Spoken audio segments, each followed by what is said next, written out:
Welcome back to That Dad Guy. It is February 20th, 2025, and what's so special about February 20th? Well, of course, it's Dea's birthday. She turns 21 today, so happy birthday to my daughter, Dea, and we wish we were all there together to celebrate, but I know you've got a midterm today, and there's lots going on, but know we love you and thinking about you on your 21st birthday. Now, what else is exceptional about today? Well, not so exceptional. I got a bit of a sore throat today, so if my voice is a little bit off, that is why. We're also going to talk about making mistakes. We all make them, make assumptions, and I was glad to know that this particular assumption wasn't something only I have done. Maybe it's hereditary. Maybe it's a lack of the Canadian education system for not giving us enough information about this part of the world. But the country we're going to talk about today, I made an error about it. And I actually started to do a bunch of research on the wrong country, thinking that that's what we're going to be talking about today. I thought it was a bit confusing. Now, many of you out there are going to say, I knew this all along. I knew these countries. I knew they were separate countries. And I'd never make that mistake. Well, I'm just going to let you know, I'm human. I make mistakes. And this might have been a foolish one. But I wasn't alone. My father made the mistake as well when he was putting his stamps away. So what we're going to do is we're going to get into that book, that album that's set aside that my father had put on the side, The Americas, Anything But Canada and the US. We are going to continue to talk about these countries. If you don't like talking about these countries, you don't have to watch. That's my out right here. If you're not interested in that part of the world and your stamp collection is somewhere else, I am hoping these videos are more than just about stamp collecting, even though that's the primary option of this hobby, is to talk about stamp collecting. We're also going to do a little bit of history. So if you've been following along with these videos about my father's stamp collection, we talk a bit about the country. We find out why they are the way they are and how they got there. And then we show you the stamps that are in my father's album, and then some of the ones that I maybe have been able to acquire since my father's stamp collection came into my possession. All right, if that sounds great and you're finding my channel for the first time, make sure you like, you subscribe, you leave positive comments, you share with other people, and you put the notification bell on so you don't miss out on anything. Well, today we're going to talk about Dominica. And the error that I made was to think that Dominica and the Dominican Republic were the same. And they are not. Now, they are very close in proximity in the Caribbean. They do have that in common. They're both called Dominicans. So if you're from the Dominican Republic or you're from Dominica, you're both called Dominicans. That's a bit confusing. If you're a proud Dominican, which country are you from? So when I looked at my father's stamp collection, he had Dominica and Dominican Republic stamps together on the same pages. So I have separated them, put them into vario pages for the ones that were in the wrong spots. And I've done the same thing with the ones that I have acquired too. And now let's talk about Dominica. What do you know about Dominica? Well, its capital is Roseau. Its language, primary language, is English.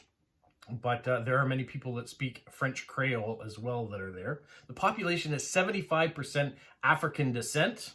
And it's got a population of about 72,000 people. So it's very small. It is located as part of the Windward Islands chain in the Lesser Antilles archipelago in the Caribbean. And so it's a number of little islands. And we're going to delve into more about Dominica. You know, its main motto is, after God is the earth. Now, it's had a bunch of different mottos based on associations with other communities that it's been a part of before getting its independence. And we're going to talk about that as well. And, you know, it was one of the last islands to be formed in the Caribbean from volcanic eruptions. So it's a relatively new country as a formation. It was first settled by the Arawak people from South America in the 5th century. In 1493, Spain, with Christopher Columbus, came across it. And because he found it on a Sunday, he decided to call it Dominica, which is Latin for Sunday. So that's where the word comes from. Now, a few Spanish settlers tried to settle there, but the Aboriginal people force them away. So in the end, Spain decided, you know what, we're going to focus on Hispaniola, which is an island that was connected with, that shared two countries, Hispaniola and Haiti. And later, Hispaniola became the Dominican Republic because of Santo Domingo that was there. So Spanish gave up on their original Dominica and created a Dominican Republic elsewhere because the natives were too restless for them the first time. But in 1632, France decided they'd claim the islands, and they, instead of calling it Dominica in French, it was Dominique. In 1642 to 1650, French missionary Raymond Breton became the first regular European on the island. In 1660, though, the French and the English said, we're going to leave Dominica and St. Vincent alone to the natives. We won't do anything with those. Kind of a peaceful way these people can live by themselves. By 1690, France said, no, we're going back. We're going to go get some of the wood that's on that island and start harvesting it. So they established their first permanent settlement in Dominic in 1690, and they started bringing in African slaves in order to work there. By 1727, it became an official French colony. Sugarcane was the major export off of the plantations back to Europe. By 1761, during the 7 Years' War with Europe, Lord Andrew Rollo conquered Dominica, along with several other islands nearby. In 1763, the Treaty of Paris was signed, and Great Britain officially took control of Dominica. 1778, though, the French tried to recapture Dominica with the help of local populations, so mostly freed black slaves that tried to. They weren't successful. By 1783, the Second Treaty of Paris once again said Dominica belongs to Great Britain. They tried again. In 1795, when Haiti was getting their independence, a lot of locals helped come and try to recapture Dominica once again. They failed. They failed again in 1805. By then, Britain said, you know what, Dominica's ours, and we're going to use it for our transatlantic slave trade, for getting sugar and coffee out of Dominica.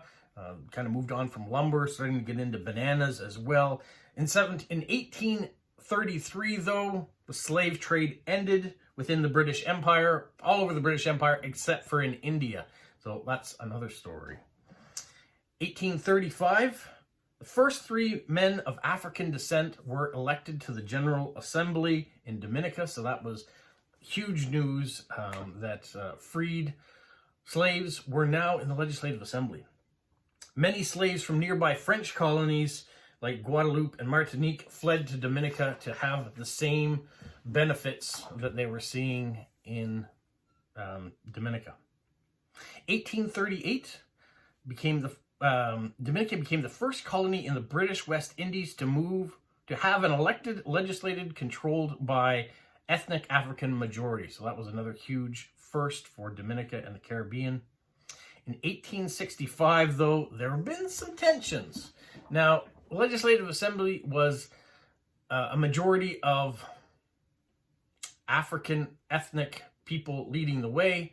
The plantation owners were still mostly white British people, and they didn't quite like having the black majority telling them what to do, how they were trying to make their money. So in 1865, they changed how the parliamentary system was done. They said half the members will be elected and the other half will be appointed planters.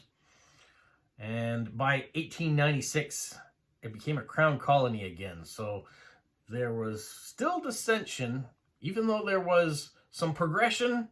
It wasn't 100% amicable about everyone, but the majority were African descents that were there. It became part of the British Leeward Islands, and so I'm going to throw up the flag. There are a number of countries that were a part of that, island nations that had governing control that went back to Great Britain for all of their use. In 1940, they changed from the British Leeward Islands to the British Windward Islands with a motto of "Go with a lucky foot." That was their motto. And then by 1958, they changed who was part of this grouping of nations to the British West Indies Federation, and they had a motto of "To dwell together in unity." What do those mottos mean? I don't really know, but that's what they like to push forward as something that they could be a part of. By 1962, they became part of the Associated State of United Kingdom. So what's happening here is all these island nations, whether they're Trinidad and Tobago or Dominica or whatever nations were part of this, Antigua, they were all starting to get more of their independence, regaining more and more control of their internal affairs, while Great Britain was still protecting them militarily and supporting them that way, and they were kind of their major trading partner as well. By 1967, Dominica got control of their own internal affairs. 1978, they got full-blown independence, and their first prime minister was John Patrick. At least a short-lived prime minister of John Patrick. By 1979, there was a motion of non-confidence, a civil coup, and Olivier Serafin became the next interim prime minister until the 1980 general elections. But during the 13 months that he was prime minister, they had two hurricanes. The Hurricane David and Hurricane Allen ripped through Dominica, killing several people, and really upset the government and what they were able to do. So a new party came into power, and in 1980, they elected the first female prime minister of the Caribbean, or in the Caribbean, and her name was Eugenia Charles. And she was the prime minister of Dominica from 1980 all the way to 1995. She stepped down in 1993, and someone new was elected in 1995. But it wasn't all roses during her 15 years as prime minister, because 1 year after she became prime minister, there was an attempted coup by Frederick Newton. He was the commander of the military. He decided he'd take over the police headquarters in the capital of Rousseau. One police officer was killed, but they did stop the coup, and Newton was arrested. And in 1983, he and his 5 cohorts, I guess, were sentenced to death. Now in 1986, he was executed. The other 5 had commuted life sentences by that point in time. 1981 was a busy year for coups or attempted coups in the Dominica, because there was another one that was scheduled to happen as well in 1981, but by foreign interests. Those pesky Americans and Canadians decided that they would get their hands a little dirty, and they were going to have a coup in the Dominican. And it was white supremacists, Ku Klux Klan groups that were trying to take over and return John Patrick to power. So even though he'd had his short-lived time as prime minister, they decided they were going to return him to power. And these were the key players in it. From the United States, there was Mike Perdue. He was a part of the Ku Klux Klan, or the KKK. From Canada and Germany, Wolfgang Droget. He was a neo-Nazi group, a part of the neo-Nazi groups. In the U.S., there was Don Black. He was a white supremacist. And from Barbados, they had Sidney Burnett Elien, and he was their weapons smuggler.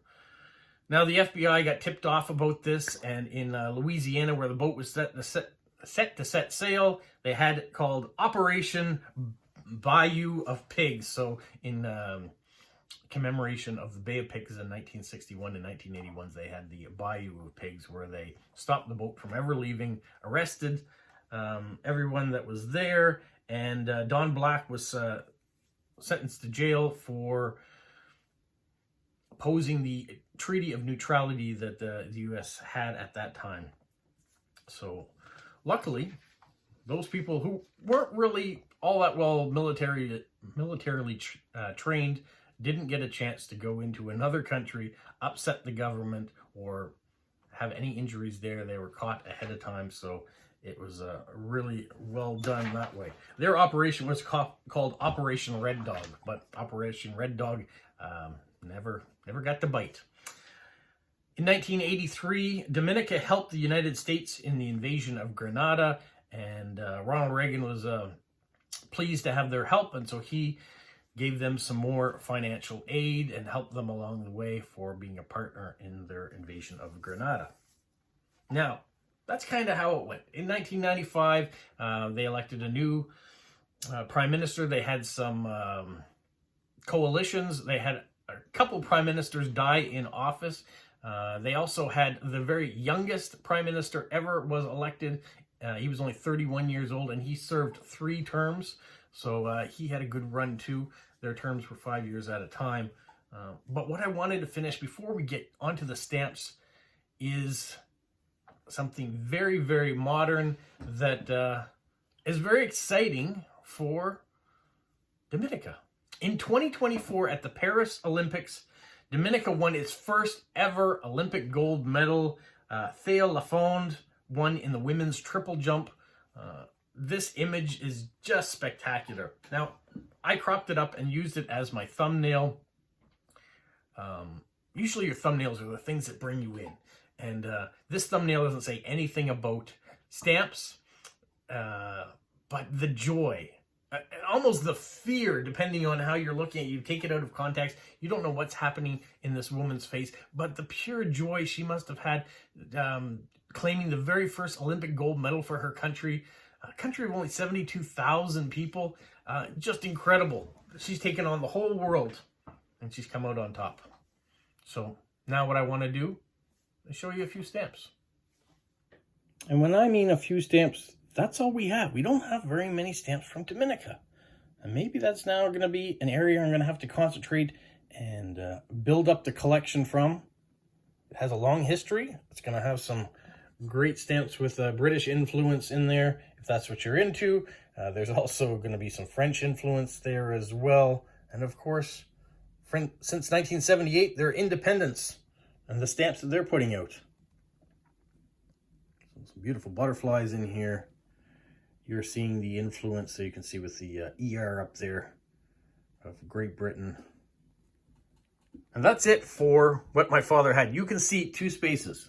This one here, and up here, there were 2 Dominican Republic stamps, so I have removed those. Of the stamps I collected, I've put them in Vario pages. We have some Olympic stamps here, not from the 2024 games, but earlier on. We have some scout blocks here. At first, when I saw it, I thought, oh, okay, it's just different areas of the scout block, but of course, looking at it closer, you can see they're completely different stamps, but blocks of 4. And then coronation stamp. We have some Disney stamps for those of you that are collectors of everything Disney. Or maybe everything World Cup.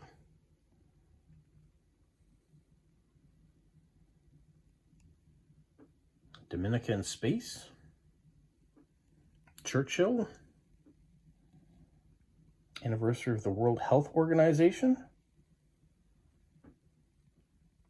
Even Pele from the 1974 World Cup made the stamp from Brazil. Christmas stamps for Christmas collectors. There's another Winston Churchill. We have fish, we have butterflies, and more fish. I feel a little bit like an explorer today. I just discovered a country. Yeah, the country's always been there. The local people have known that they've been there. But for me, I'm finding it for the first time. This history of this island nation was all brand new to me. I didn't know any of this. I didn't know that they helped in Grenada. I didn't know about Grenada and the invasion from the U.S. I didn't know that we had Canadian white supremacists that were going to help in an attempted invasion of their country and overthrow their government with the help of American white supremacists and Nazis and Ku Klux Klan members.